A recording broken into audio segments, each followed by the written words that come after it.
건강을 위해 싱겁게 먹기 시작했는데 오히려 몸이 붓고 기억력이 떨어지며 밤마다 잠에서 깬다면 지금 당장 그 식단 멈추셔야 합니다. 짜게 먹으면 위험하다라는 공포감 때문에 내 몸이 보내는 구조 신호를 무시하고 있는 것은 아닌지 들여다봐야 할 때입니다.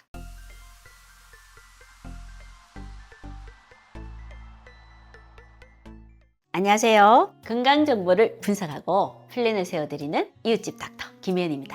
많은 분들이 혈압을 낮추기 위해서 소금을 줄이시죠. 하지만 우리 몸의 대사 시스템은 그렇게 단순하지가 않은데요. 소금의 섭취를 극도로 제한하면 인체는 이것을 생존을 위협하는 위기 상황으로 인식하기 때문입니다. 특히 혈액량이 줄어드는 것을 막기 위해서 신장은 나트륨을 단 하나도 놓치지 않으려고 필사적인 노력을 시작하거든요. 이때 우리 몸이 동원하는 호르몬이 인슐린인데요. 혈당만 조절하는 게 아니라 신장에서 나트륨이 소변으로 빠져나가지 못하도록 다시 빨아들이는 역할도 수행합니다. 혈압을 잡겠다고 시작한 저염식이 오히려 췌장이 더 많은 인슐린을 분비하게 만들고 그로 인해서 대사증후군이 심화되는 악화 일로를 걷게 되는 거죠. 밤에 소변이 마려워 자주 깬다는 분들 혹시 물을 너무 많이 마셔서 그렇다고 생각하지 않으셨나요? 사실 이건 당신의 몸이 밤새 긴장 상태에 있다라는 증거인데요. 나트륨이 부족하면 우리 몸은 혈압과 혈류량을 억지로라도 유지하기 위해서 교감신경을 강하게 흥분시키거든요. 마치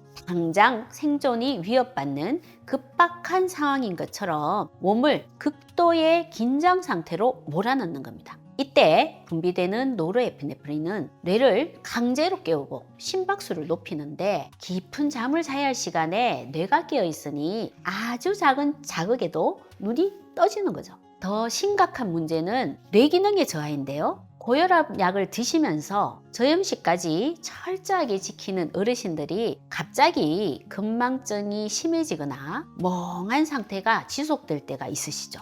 뇌세포 안으로 수분이 과도하게 들어가서 뇌가 붓고 있는 상황일 수 있습니다. 혈액 속 소금 농도가 너무 낮아지면 농도를 맞추기 위해서 수분이 세포 안으로 이동하는 성질에 의해서 물이 뇌세포로 밀고 들어오기 때문이죠.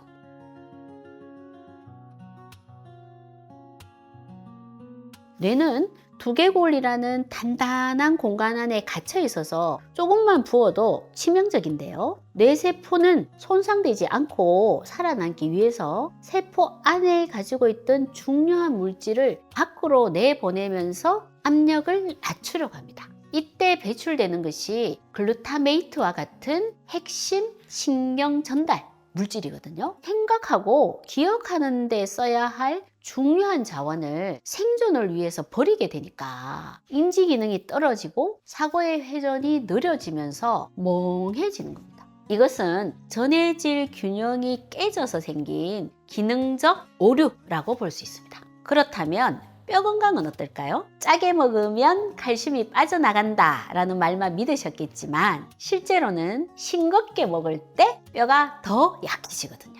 혈액 속에 나트륨이 부족하면 우리 몸은 뼈에 저장된 나트륨을 녹여서라도 혈중 농도를 맞추려고 하는데 이때 나트륨만 나오는 게 아니라 뼈를 단단하게 유지하는 핵심 성분인 칼슘과 마그네슘이 함께 빠져나오게 됩니다. 파골세포라는 뼈를 파괴하는 세포는 나트륨 농도가 낮을 때 더 활발하게 활동하기 때문이죠. 소화가 안 되고 늘 더부룩한 증상도 소금과 직결되는데요. 위산의 주재료가 바로 소금 속의 염소 성분이기 때문이죠. 재료가 들어오지 않으니 위장은 강력한 살균력을 가진 위산을 만들어낼 수가 없게 되고 위산이 묽어지면 음식물 속에 들어온 세균을 죽이지 못해서 소장에서 균이 과도하게 증식하게 됩니다. 이렇게 되면 단백질이 제대로 분해가 되지 않아서 부패하면서 가스가 차게 되는데 이 가스가 위장의 내부 압력을 높여서 식도 관략근을 밀어 올리면 역류성 식도염이 되는 거죠.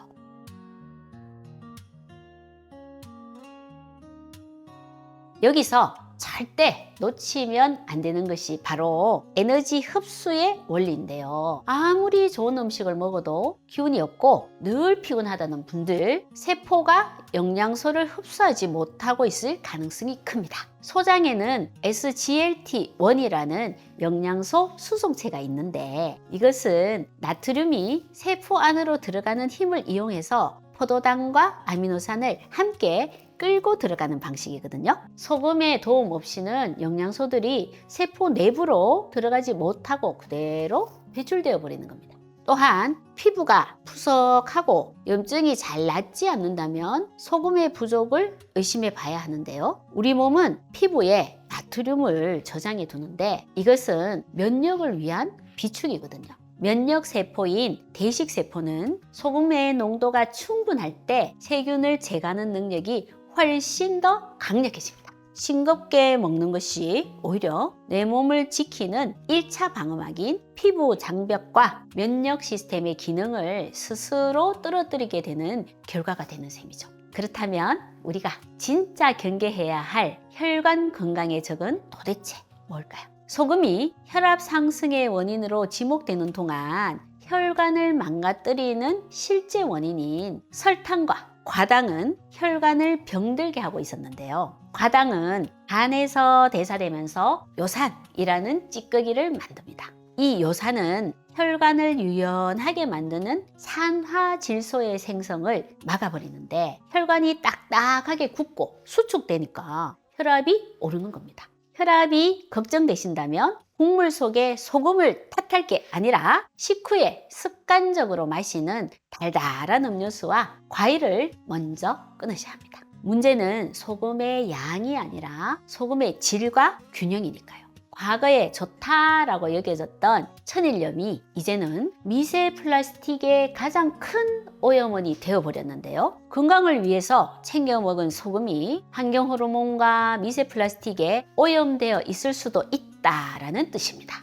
그렇다고 미네랄이 또 제거된 정제염을 먹을 수는 없죠. 해답은 1000도 이상의 고온에서 녹여서 불순물을 제거한 용융 소금에 있습니다.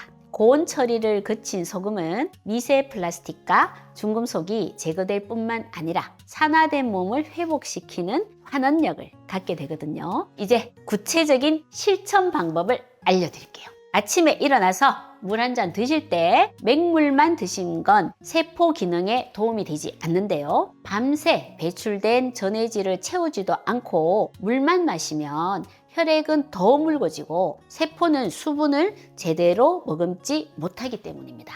따뜻한 물 한 컵에 질 좋은 용융소금을 티스푼 4분의 1 정도 넣고 레몬즙을 살짝 섞어서 드셔보세요. 이것이 부신의 기능을 깨우는 아침 루틴인데요. 또한 소금을 드실 때는 반드시 칼륨이 풍부한 채소를 곁들이셔야 해요.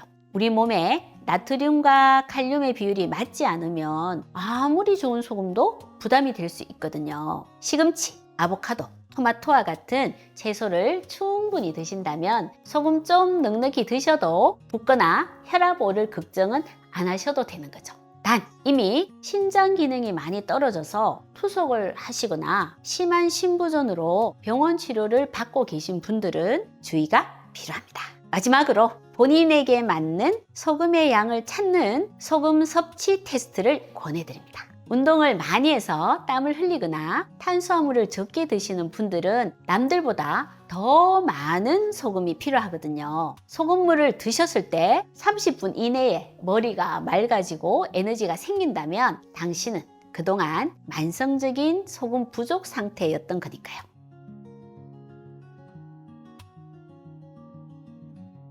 소금 자체가 문제는 아닙니다. 잘못된 건 오염된 소금과 균형을 잃어버린 식단, 그리고 무조건적인 제한이 정답이라고 믿었던 우리의 고정관념이니까요. 지금까지 평생 건강을 위한 기능의학 파트너 하이맵의원 원장, 가정의학과 전문의 김혜연이었습니다. 감사합니다.